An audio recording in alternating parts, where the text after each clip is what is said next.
Xankəndinin mərkəzində salınan Zəfər Parkı öz əzəməti ilə insanı uzaqdan cəlb edir. Yaxınlaşdıqca bu əzəmət valehedici bir hissə çevrilir. Girişdə bizi 44 pilləkən qarşılayır. Bu pilləkənlər Vətən müharibəsinin 44 gününü simvolizə edir. Hər pillədə müharibənin gedişi, azad edilən yaşayış məntəqələrinin adları həkk olunub. Bu, qələbəyə gedən yolun daşlanmış xronikasıdır. Bu pilləkənlərdən qalxdıqca təkcə fiziki yox, mənəvi bir yol keçirsən. Hər addımda döyüş əzmi, birlik və iradə hiss olunur və bu yolun sonunda bir nəticə var: xalqın qazandığı tarixi zəfər.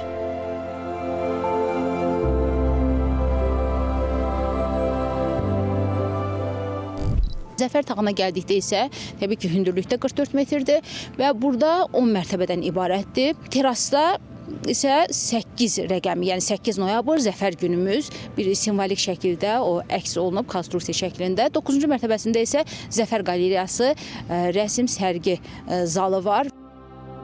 Parkın ərazisində geniş miqyaslı abadlıq və quruculuq işləri görülüb, fəvvarələr yaradılıb, işıqlandırma və musiqilərin səsləndirilməsi üçün sistemlər quraşdırılıb. İnşaat işləri zamanı mövcud ağacların qorunmasına xüsusi diqqət yetirilib. Ümumilikdə isə parka 500-dən çox ağac və 11 bindən artıq kol və gül əkilib.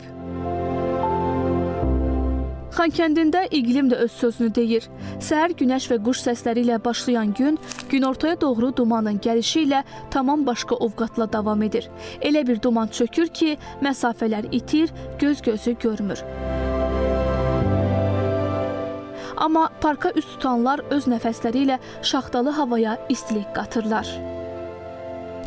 İşğaldan azad olmuş bu torpaqlarımızda həm tələbə olmaq, həm dərs keçmək, yəni dərslərimizi öyrənmək, həm də belə parkımızda gəzmək çox möhtəşəm bir hissdir, qürurverici bir hissdir. Adından da göründüyü kimi, yəni 44 günlük Zəfər Parkıdır.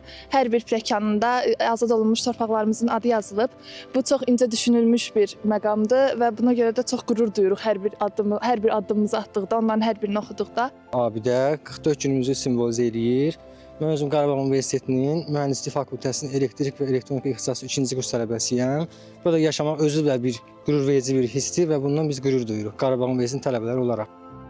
44 metr hündürlüyündə ucalan bu tağ təkcə memarlıq nümunəsi deyil, bir millətin döyüş ruhunun, bir dövlətin gücünün rəmzidir.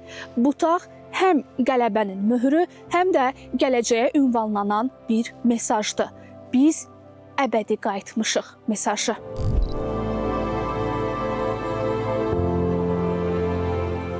Ayşən Cümşudova, Bağır Kərimov, Cavid İsmayıl, ASTV Xəbər.